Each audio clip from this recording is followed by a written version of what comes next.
watching Medfield TV, Community Shows.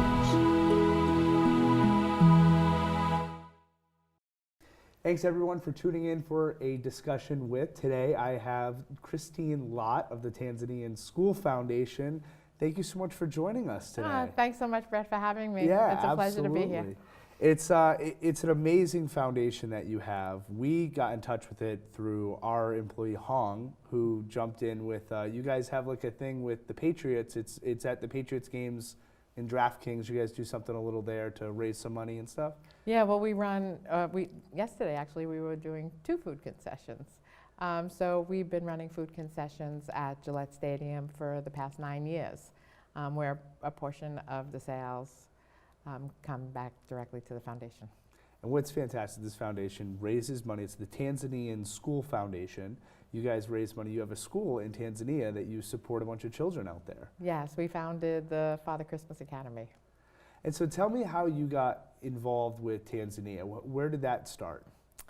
So in 2007, I worked for Goldman Sachs for 20-something years, and I had a lot of vacation time, and I needed to do something with it that was, impactful. I just didn't want to go and sit on a beach. I just felt like I needed to give back. So I chose Tanzania, and I worked with a group of Maasai women, and I helped them make and design jewelry for 3 weeks. That's so awesome. And one of the things I actually saw on your website was that Tanzania, or that the artistry is the second largest work in the world, next to agriculture. Yep. So that the third world, the artistry is like a huge part of it. And you guys actually sell art as well. We do. We sell Tanzanian art, and you can find me in Boston at the Soa Market and on the Greenway and all over Boston. So tell me, one of the things is you guys started with a church, and I think this is a fantastic story. Tell me about the church that you guys started with. Okay, so in 2007 when I went, I was living with this Maasai family with no indoor plumbing or electricity, and life was hard. And I had mentioned to the husband, who spoke a little English, that I wanted to go to church. It was Palm Sunday, and I just felt like I needed to say thank you. So we walked like the Pied Piper. We had goats, chickens, children, everybody following us for like 3 miles down this dirt road. And when we got to the church, there wasn't one. But a church isn't a building, a church is the congregation, right? And there were hundreds of people. So after the celebration of Mass, some of the villagers and the congregation people, they took me on a walk, and they showed me a plot of land and said, one day this is where we're gonna have our church built. And the words just came out of my mouth like instinctively, and I promised them that I would help them build it. And so not only did you keep that promise, but it was 2 years later that you guys raised the money and put that together? Yeah, we raised the money. We had a beautiful custom glass window donated from this guy, Jack Hurley in Easton. I work with Cardinal Sean, and we got artifacts from all the churches that were closing, from baptismal fonts to altars and tabernacles and everything, and we shipped a 40-foot container over with pews and everything, yeah. How do you do that? How do you find all the people and then get them to donate stuff? What's the skill there? There is really no skill.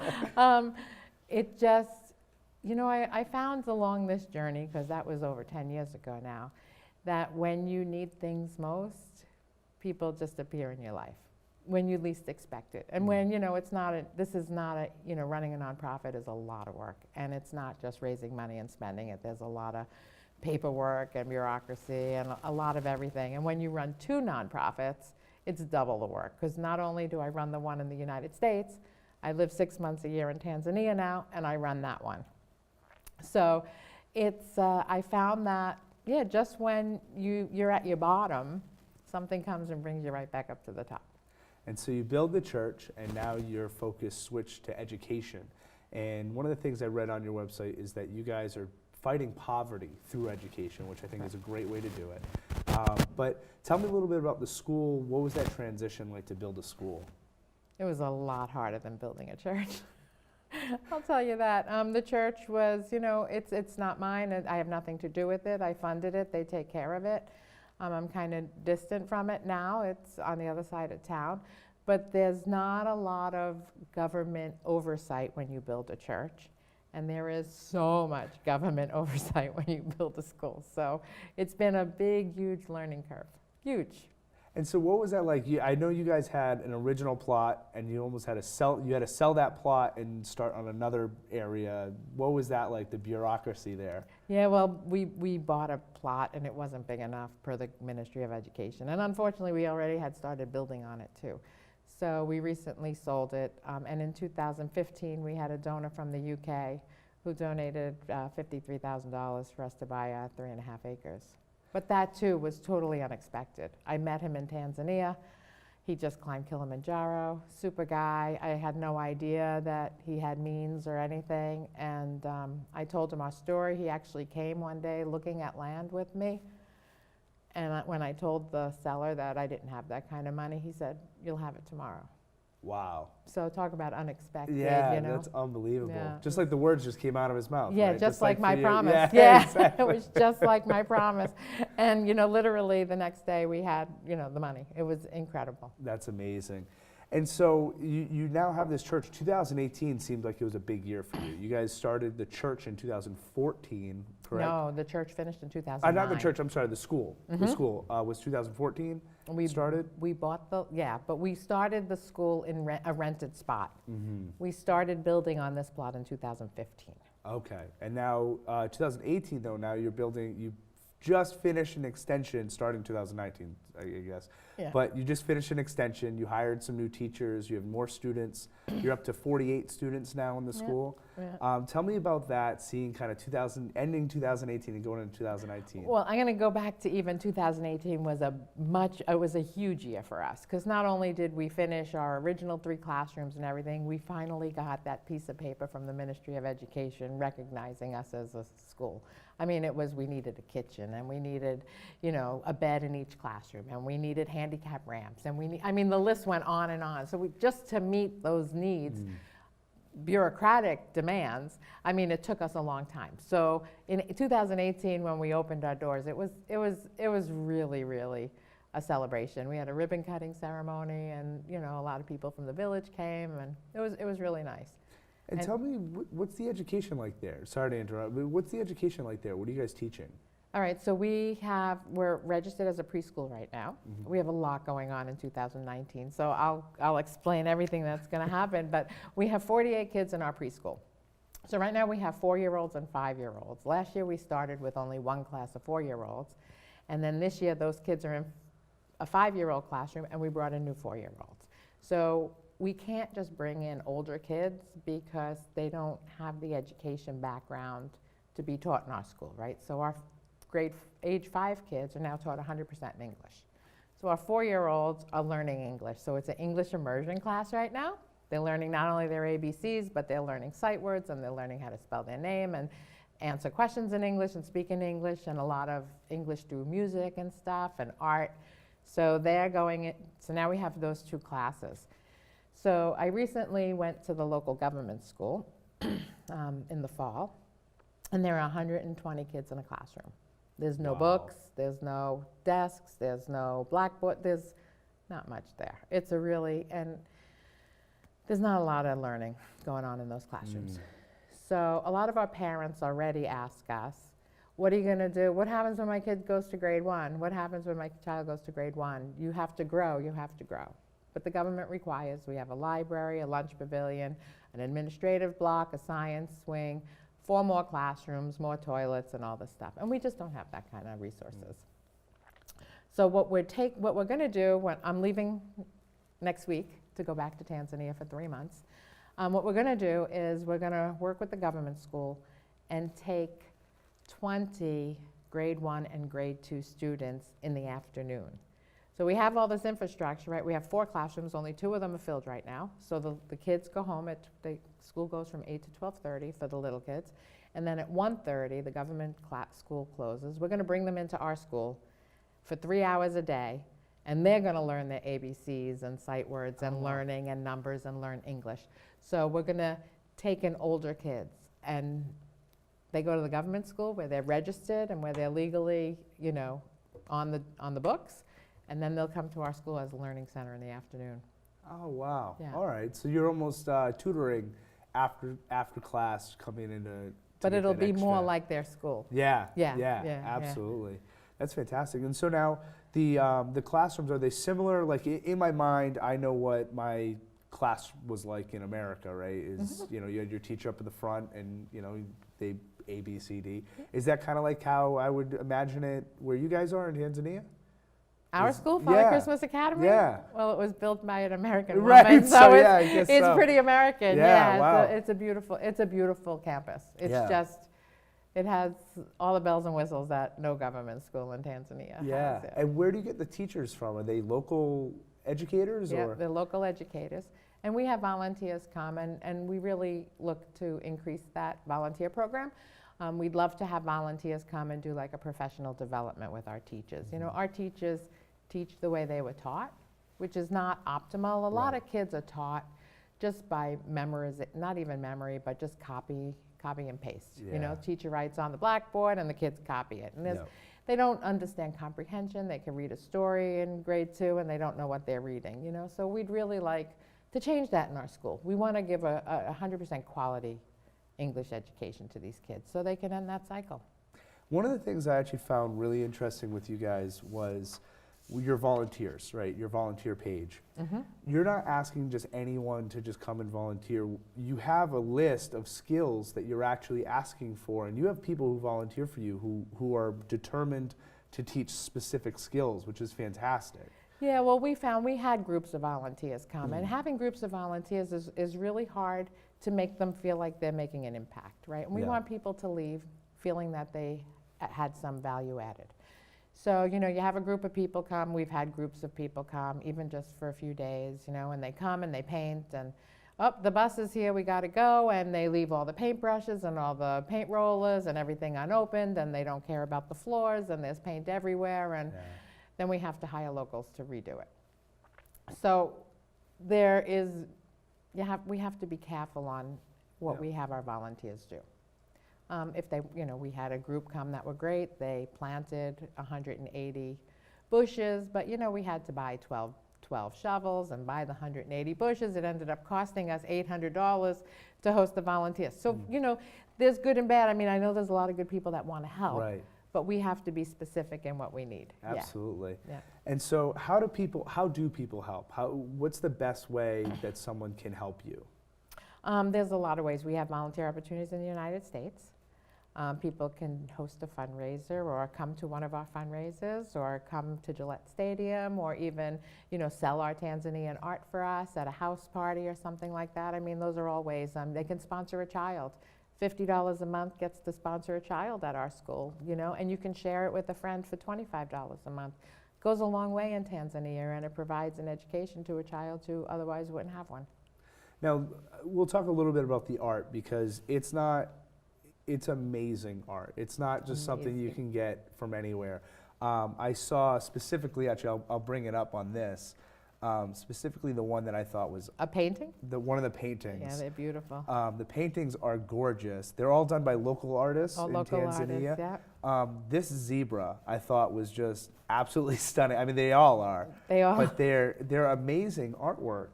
Who do you have do the art? Where does that come from? All right, so we support over 80 local artists in Tanzania. Women who make jewelry, they make different beaded items, wood carvings, textiles, painters. I mean, I sell so much stuff. I really do. We support, well, we also sell Christmas ornaments that are hand painted. So it's appropriate. We've sold over 30,000 Christmas ornaments. Oh my God. In the and past do you go all 6 over years. The world? All over the world. And most of our sales, we wholesale in Tanzania. So for donation, and we can't legally sell anything, so we give it to hotels who make us a donation, and in return they get, you know, 100 Christmas ornaments, which they in turn sell. But it's a great way. It's like 33,000 are hanging all around the world. Wow. So we get these paper mache balls, and you know, this was my idea, because in 2007 when I went to Tanzania for the first time, I was working, and I had collected Christmas ornaments from wherever I went in the world, right? I'd go even to California, I'd pick up a Christmas ball. I go to New Orleans, I have a Christmas ball that says New Orleans. I went to, Dubai, I have a camel with, some stars on it. I collect them from wherever I go, and it's a great memory. You pull it out once a year, you say, oh my, remember when we were here, or remember when we went here. So I said, boy, they don't have Christmas ornaments here, painted ones. I'm going to do this, So I actually, they're made of paper mache, and they are imported from India. So I just ordered another batch. I ordered 10,000 paper mache unpainted Christmas balls from India. They're working on them now. They will ship them to Tanzania, where I will meet them in March. And then we distribute them to our painters. So we employ painters. So we have painters who work for us full time, or Wow. monthly, yeah. That's awesome. And so you have these artists that work for you. They paint the ornaments. They do their own paintings. They have. And they paint. Let me see. You have pillows, Christmas ornaments. You have prints, scarves, Tanzanian coffee and tea. You have tile coasters, wine bags, and wood carvings is what you offer on your website. And we have soap on our website. And some of the things we offer other things, but when things are made in Tanzania by hand, everything is different. So it's really hard to post it on your website. Right. Right. Right. So every time, and that's one of the things too, is even like the wood carvings I was looking at. I mean, I'm sure every time you get one, it's a little different every time, right? They're all a little different. Which is kind of cool. That's awesome. I mean, that these are hand done, wooden artifacts by someone from Tanzania. That's amazing. And so the art sales, everything that all goes to the school. And it all goes to support the school. Yeah. Yeah. Wow. And now, what is it that if I'm someone who wants to help out, what's the best way to reach out and get in touch with you guys? You can email me directly at chris@tanzaniaschoolfoundation.org. You can follow us on Facebook. You can follow us on Instagram. It's Tanz School Foundation, FDN. Or you can sign up for our newsletter, or you can even join our volunteer group on Facebook. So there's lots of different ways to follow us. And then you can always just shoot an email. And so what's that process going to be like, where if I send you an email, you came in here responding to emails and phone calls and stuff, so I'm sure you're nonstop with that.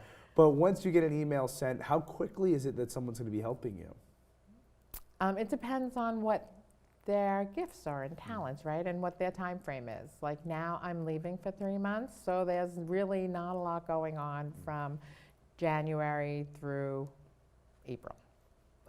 There's just not a lot, unless of course you want to come to Tanzania and volunteer, and we can put you to work there in a bunch of capacities. It's easier for us to give 1 or 2 people a task in Tanzania to help with versus 12 people that come at once. Right? You know what I mean? So it's a lot easier to say, okay, accounting, why don't you oversee our QuickBooks for us and help us, or train someone or do something and work in the office. Great, you're a substitute teacher, you're a teacher, you're a daycare provider, whatever, you can work in the classroom with the kids. You're a contractor, you can help our contractors paint or build or whatever. I mean, so it depends on what someone's, we are always looking for video people to come and do a video for us, I saw a lot of that. And that would be great, because that would save us from spending money on something that we normally spend money on locally. But if someone can come and develop, a 2-minute, a 5-minute, a 10-minute video, that would save us a lot of money. Yeah. Yeah, which you guys have some great videos on your website. I was checking some of those out. But yeah, I saw it was a lot of video work, a lot of photography that you guys are looking for volunteers to do. Yeah. And I mean, if someone came for even 3 weeks, if they can vamp up our social media content and help us fix that. If there's a graphic designer, someone who can come and help us with our websites and make changes as they deem necessary, or take pictures for our website. I mean, there's a plethora of things for people to do when they're there. Yeah. And now, what's the best way? So once someone decides I'm going to go to Tanzania and I'm going to help out, what do they have to do? What kind of to line up their ducks in a row? What do they have to do to get ready for that? Okay, so we have some paperwork that they have to fill out. They have to make a reservation, because we host them and we put them up. and we have to work with, we feed them and all that. And then we have to work with our staff in Tanzania to make sure that we have something, for them to do based on their skills that they would feel is meaningful and, leave with a good feeling. Yeah. Do the school there, do they have, do you guys do summer break and breaks do you guys do that as well? Well, it's funny you ask because school just started last Monday. Okay. The school year started January 7th. So we're just in the beginning throes of everything. It's summertime down there. So our school year goes from January till the end of May. Okay. We have 2 weeks off in April. We have 1 month off in June. School resumes in July. We have 2 weeks off in September, and then the month of December off. Okay.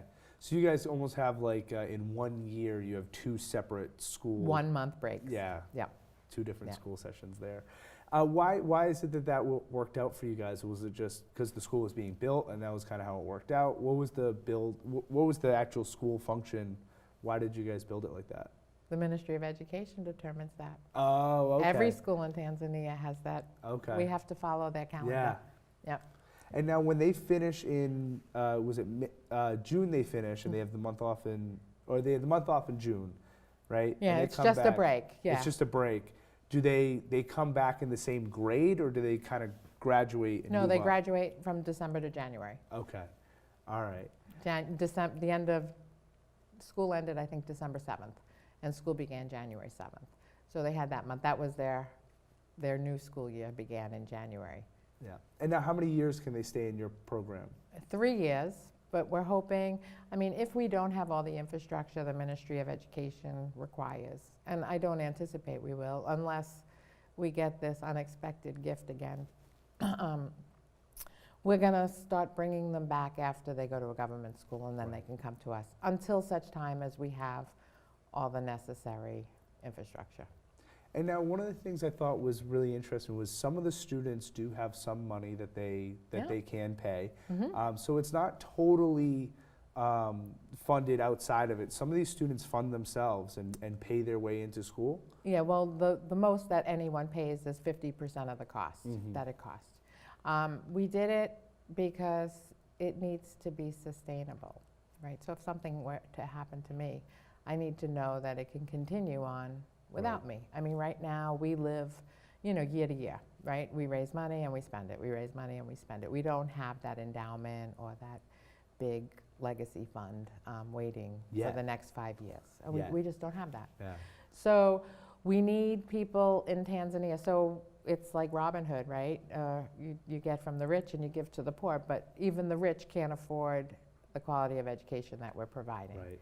So we have levels of sponsorship, right? You can pay $25 a month and pay for the other half that the parents can't pay for. Or you can pay $50 a month and pay for a poor child. Right.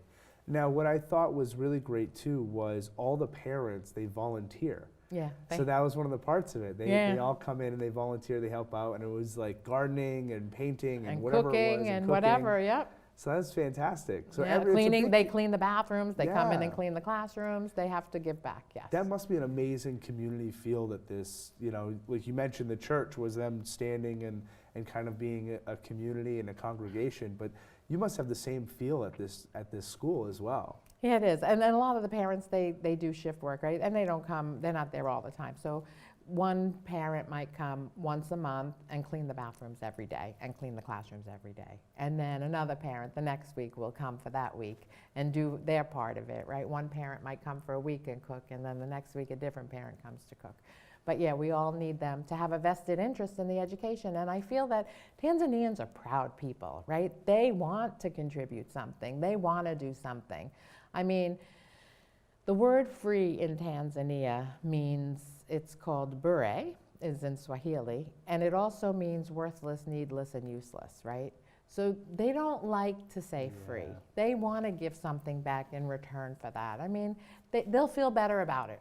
And that's what we do. We try to make them feel good that they're not just taking on the dole, How much of a difference have you seen now that you've been involved? How much of a difference in the kids and in the parents?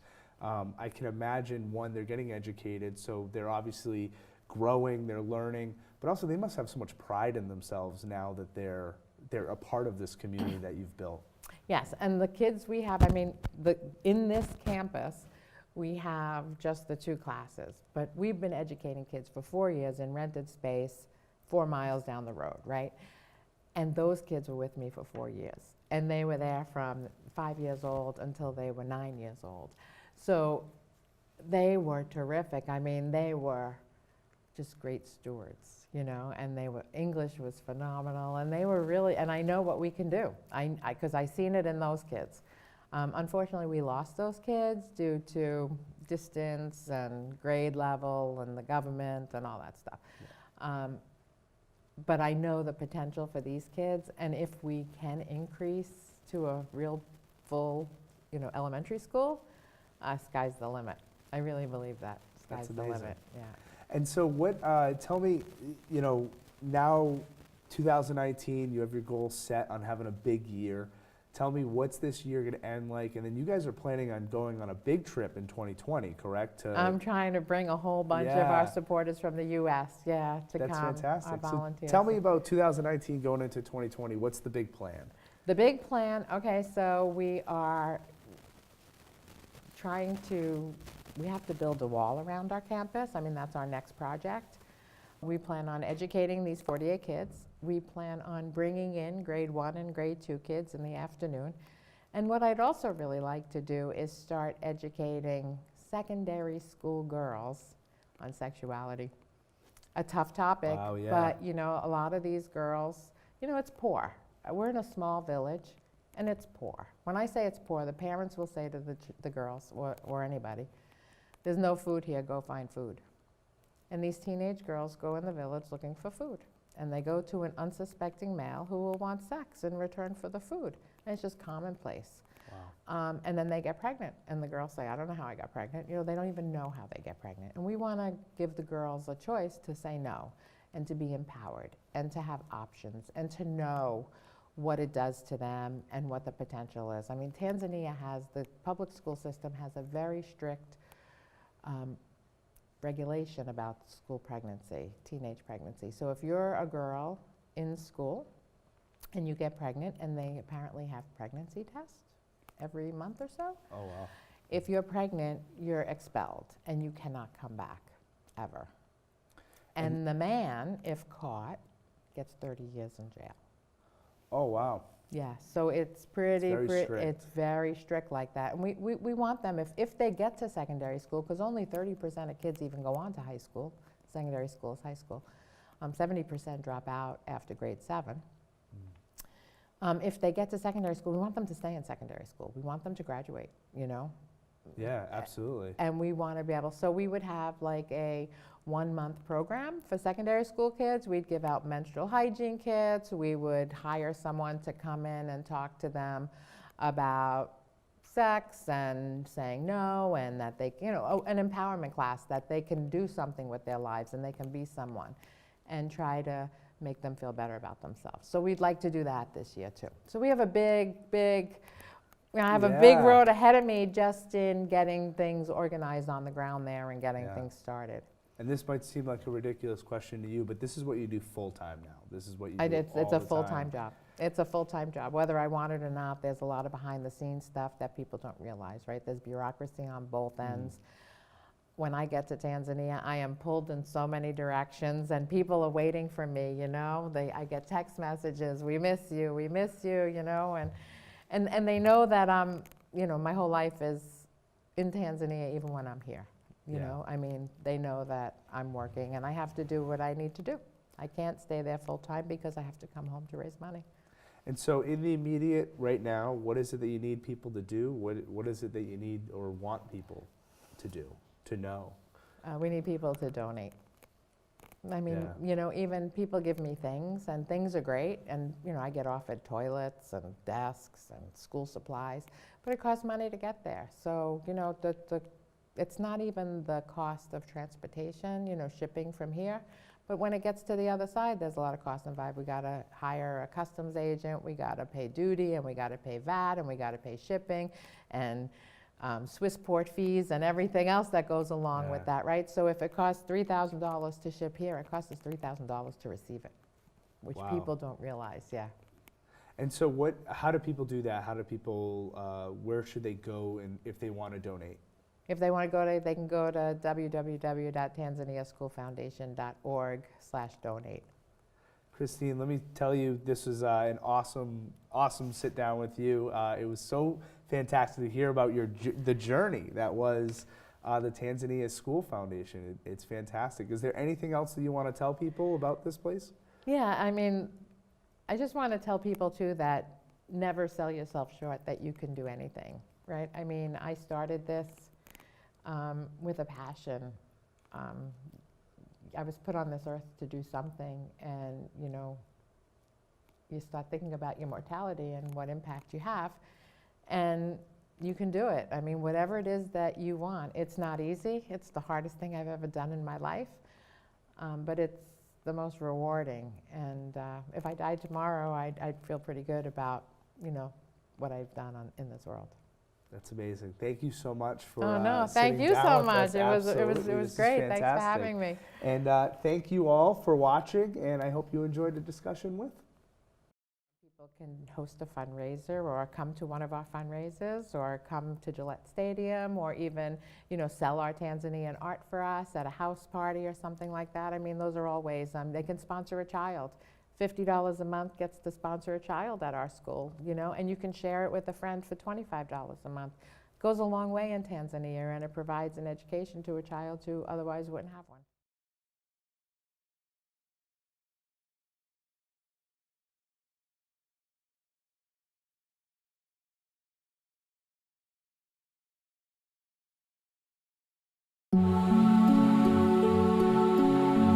You're watching Medfield TV, community show.